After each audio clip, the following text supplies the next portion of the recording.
Assalamu alaikum, урматтуу кыргызстандыктар.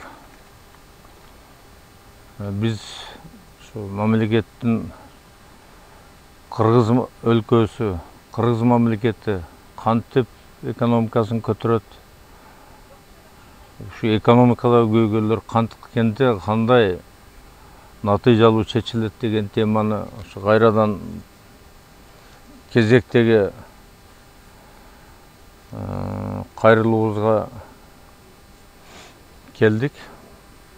Биз эми жана мамлекеттин акча саясатынын жалпы Кыргызстанда болуп аткан көйгөйлөрдүн жалпы акча саясатындагы мамлекеттин бюджетин түзүүдөгү жанагы мамлекеттин баягы кендер, кум төр сыяктуу башка проблемалардын бардыгын айтып келе атабыз.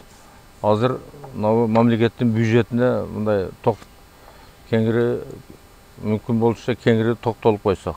Бирок дагы бир жолу эметем, эскертем.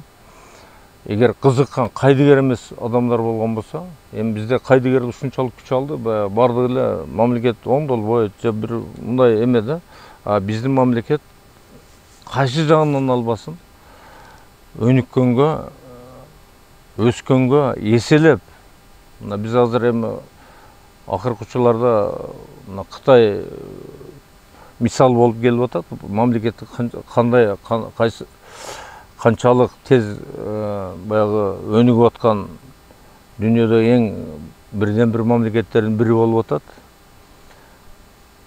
Кытайдын экономикасы мына 20-жылы жана Си Цзиньпин берген отчетунда айтып атпайбы, биз жанагы жакырлыкты 100%ке жойдук деп. Ошол 19-жылдын аягында пандемия болгон болсо, 20-жылда эми почти.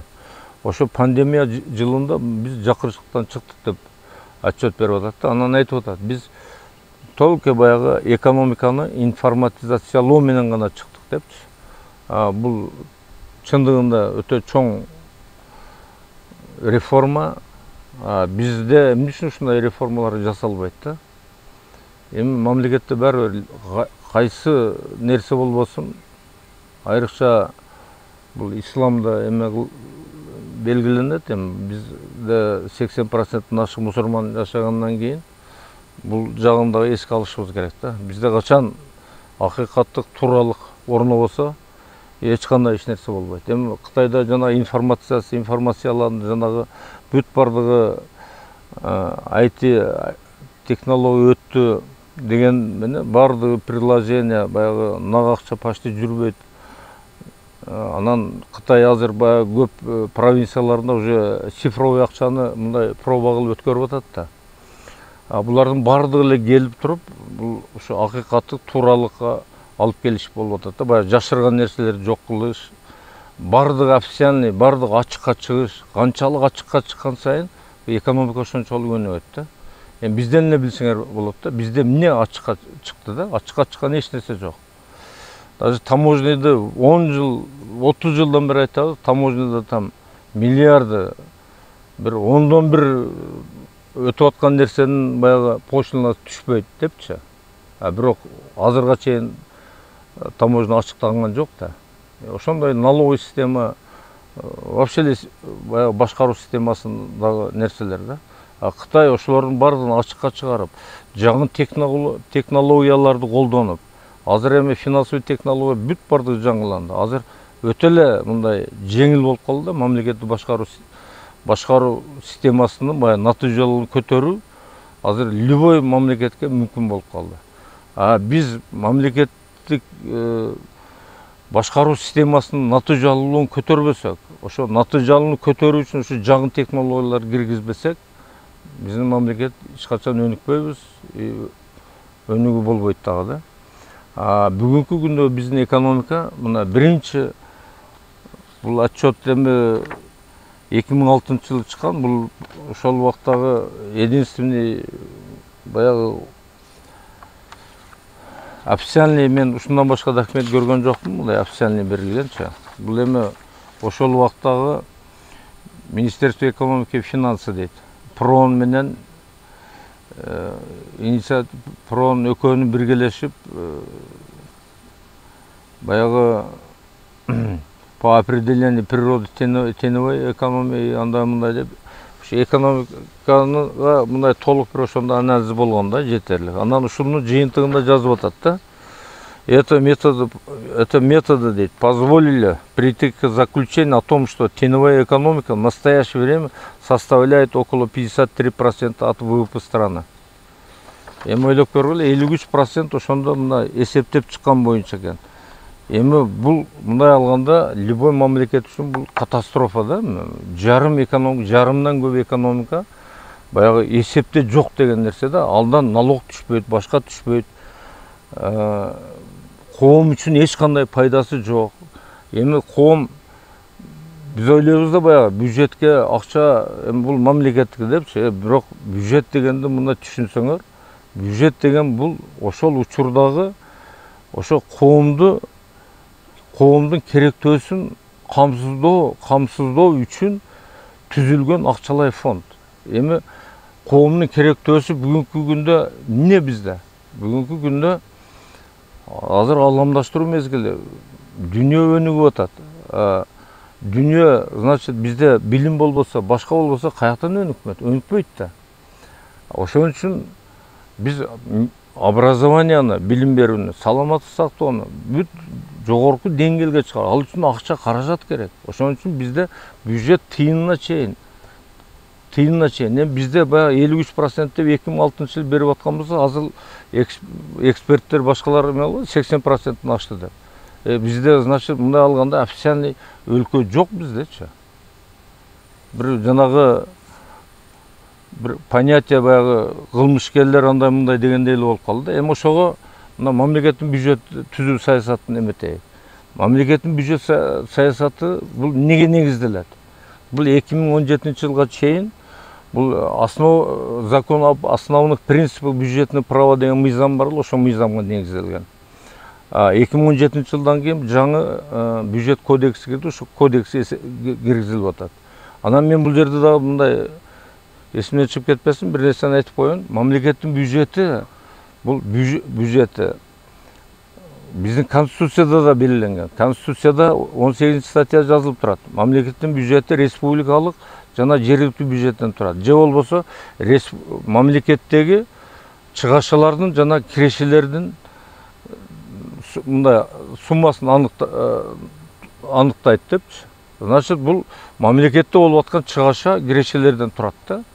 Анан биз жазып атабыз бу жерде. Мамлекеттин баягы, хотя ошо жана мен айткан мыйзамдарда дефицит эмне, киреше эмне, доход эмне экени болсо дагы, биз баягы коррупция, жемкорлук мамлекет болгон үчүн бизде бюджетибиздин благополучиясын баягы дефицитти азайтуу менен көрсөтүп атабыз да.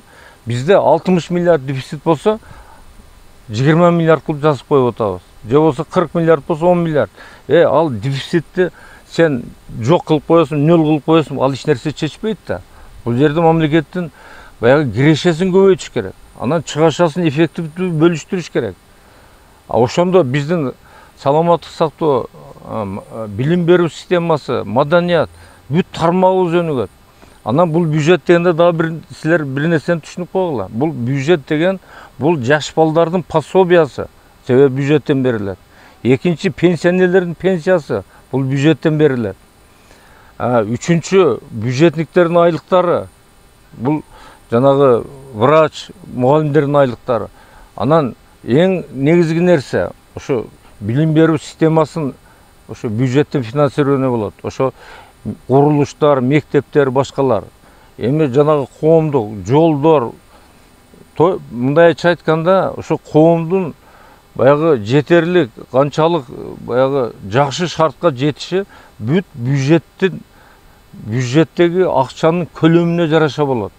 Ошон үчүн бюджетке ар бир түшкөн сом бул мындай өтө тыкан болуш керек, ошонун чыгымды алышта өтө тыкан болуш керек. Бизде эми ойлоп көргүлө, 80% теневой болсо, 80% доход түшпөсө, 80% ошо түшкөн акча эч жака жумшалбаса, эч нерсе ал коомго пайдап келбесе, кантип өнүгөбүз? Ошон үчүн өнүкпөйбүз. Ошон үчүн бизде 30 жылдан бери түзүлгөн бюджеттик система, кабыл алып аткан бюджет, это чистый баягындай коррупционный десек болот да. Себеби биз 2012 жылы номер 90 баягы мыйзамга өзгөртүү түзөтүү деп киргиздик. Баягы трансферттер, четтен келген гранттар доход болуп эсептелет деп. Бул мыйзамсыз. Мыйзамдагы мыйзамсыздык да. Экинчи, мына бюджетный кодекс чыккандан кийин, бирок мыйзамда ал так эле жазылып турат, андай нерсе жок, бирок жана финансовый активди минус кылып кошпой, ансыз чыгымды, ансыз доходду эсептеп туруп, жанагы дефицитти жабуу каражаттарына да кошуп, в общем, бүт бардык путница да. Эми бул билбейм мен, генеральный прокуратура кайсы мыйзамдарды кандай надзор кылат да. Бул эми мамлекеттин бюджет закону жылда кабылданат. Бул мамлекеттеги эң негизги закондордун, мыйзам болуп эсептелинет. Себеби мамлекеттин тагдырын чечет. Анан ушундай мыйзамдар менен түзгөн бюджет бизде эч нерсени чечпей атат да. Мына бир эле нерсени айтып коеюн, мына мамлекеттин билим берүү системасын. Бизде 1 миллион 100 миңден ашык окуучу бар дейт. Финансирование 23-24 миллиард сом, эми канча болсо бөлгүлө, бир окуучуга канча 15-16 миң сом финансирование болуп атат. Эми башка мамлекеттер менен мындай салыштырбай эле коеюн. Бизде Кыргызстанда эле баягы частный мектептер бар. Ошонун эң төмөнкү жанагы эмеси контрагы 70 миң сом экен. 70 миң сом менен 16 миң сомдун айырмасы бар да. Мектептерде 16 миң сомго финансирование менен окутулган баланын анан 70 миң менен. Эми жана контракттын эң эмеси бизде 20 миң долларга чейин бар экен. Баягы американский аттестация андай мындай. Ушинтип кантип мамлекет өнүгөт. Эмнеге ушуга эл эч ким кызыкпайт да? Кызыкпайт да. Анан эгер биз билимибиз жок болсо, баягы ден соолугубуз, саламаттык сактоочу ден соолугубуз жок болсо, элди камсыздай албасак, маданият дегенди унутуп калган болсок, анан каяктан биз өнүгөбүз? Азыркы 21-кылым бул ааламдаштыруу мезгилинде биз бардык тараптан жеткен болушубуз керек. Бизде эң баягы негизги капитал, азыр билесиңер, баягы неососаемый капитал деп коет. Бул адамдын сапаты. Адам канчалык сапаттуу болсо, значит биздин экономикабыз бардыгыбыз жогору болот. Жашоо деңгээлибиз да жогору болот. Биз дүйнөдө эң алдыңкы мамлекеттердин, өлкөлөрдүн эсебинде болобуз. Эгер өзүбүздү парктап, өзүбүздү көтөрө албасак, өзүбүздү ошо коомду оңдой турган ушу мамлекеттин бюджети. Ошон үчүн мына бюджетке маани бериш керек. Анан жанагы Жапаровдун жанагы айткан сөз эмелери бар, жанагы. Айтып атпайбы, 400 миллиардка жеткирем, 500 миллиардка жеткирем деп. Эми былтыр 400-500 миллиардка жеткирем деп мен таң калдым да, бул каяктан эмнени айтып атат депчи. Былтыр 181 миллиард дейт жанагы расход. Республиканын бюджеттиги. Бул 10 декабрь 20-жылы эмес экен. Анан ошол эле учурда 60 расход 62,4, почти 62,5 миллиард соцфонддун эмес экен, бюджет экен. Ошондой эле бюджет фонда медицинское страхование. Бул 15 миллиард 400 миллион экен. Ошондой эле 24 миллиард жанагы республика жергиликтүү бюджеттики. Эми бардыгын кошуп көргүлө да, бардыгын кошсоңор ошо 300 миллионго жакындайт экен. Бирок 300 миллион эмес да.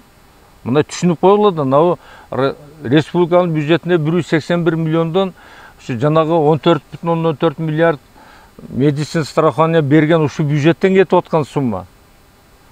Анан экинчиден жанагы 26,4 62 соцфонддун бюджетине 26,4 миллиардты республикалык бюджеттен кетип атат. Ошондой эле 2 миллиардка жакын жергиликтүү бюджетке трансферттер кетип атат. Булар двойной эсепте лептелүү сумманы көбөйтүп коюш керек.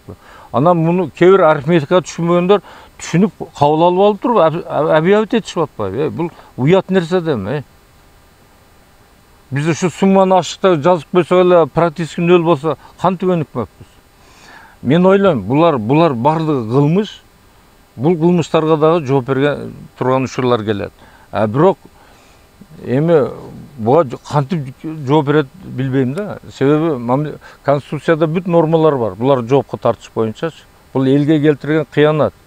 Анан экинчиден айтып атпайбы, 4-статья. 4-статьяда жазып атат. Конституциянын 4-беренеси мамлекеттик жана муниципалдык кызмат адамдарынын коррупциялык шарттар түзгөн аракетсиздигине тыюу салуу. Кана тыюу салуу? Бул шарт түзүп атпайбыз биз. Эгер мамлекеттин бюджети өзүнүн эрежесинде расходу, доходу түзүлүп, негизинде түзүлгөн болсочу, бизде коррупция болушу мүмкүн эмес. Себеби бюджетке кирбей калган доход да болбойт, расход эгер контролгон болсо, расход да башка жака кетпейт да. Ошентип эле коррупция жок болот да. Эми ушулардын бардыгын биз жолун жазып атабыз. Баягы азыр эми толко бул коррупцияны жок кылыш, бул жанагы бирин-экин айтып, мындай сүйлөп койгон бул ал менен чечилбейт. Биз конкретный реформаларга барышыбыз керек. Биз ошол жазган программаларыбызда бардыгын жазганбыз. Биз бир гана цифровой акчага өтүш менен гана электронный акчага буну чечебиз. Ошон үчүн ошо Кыргызстандын келечеги үчүн кайдыгер эмес адамдар, мен силерди чакырат элем, мындай кичине билимдүүлүккө, кичине бир нерсеге кызыкканга, эми кайдыгерчиликтин чеги жетет да. Эми биз бүгүнкү аракетибиз менен биз келечекте ушул неберелерибиздин, балдарыбыздын, чеберелерибиздин келечек муундун келечегине жөн эле балталап атабыз да. Ошон үчүн кичине аракет кылайык, түшүнбөсөк түшүнөйлүк. Мына биз түшүндүрүшкөнгө, башка кылганга, ушул нерселерди эгер мына бийликтегилер телевиденияга мындай бир жанагыдай круглый столбу кандай тартипте болсо, же прямой эфир дейсиңер, биз бардыгына даярбыз. Эми материал ушунчалык көп, бардыгын бир 5 мүнөттө, 10 мүнөттө бардыгын тегиз айтып бериш өтө татаал. Суроолор болсо биз любой суроого жооп беребиз. Эми саламатта болгула. Биздин келечегибиз өтө кең. Себеби Аллах Тааланын берген жаратылыш бүт нерсе бизде бар. Адамдарыбыз да ушундай жоош момун. Мына 80% мойнуна жемкорлук минип алса деле 30 жылдан бери чыдап спокойно келатат да. Биз буларды жакшы жакка бурган болсо, вообще бизде жашоо 5 болот да. Biz Singapur'da biz o şehirde özümüzle kurup koyuyoruz. Salamat'ta oğla.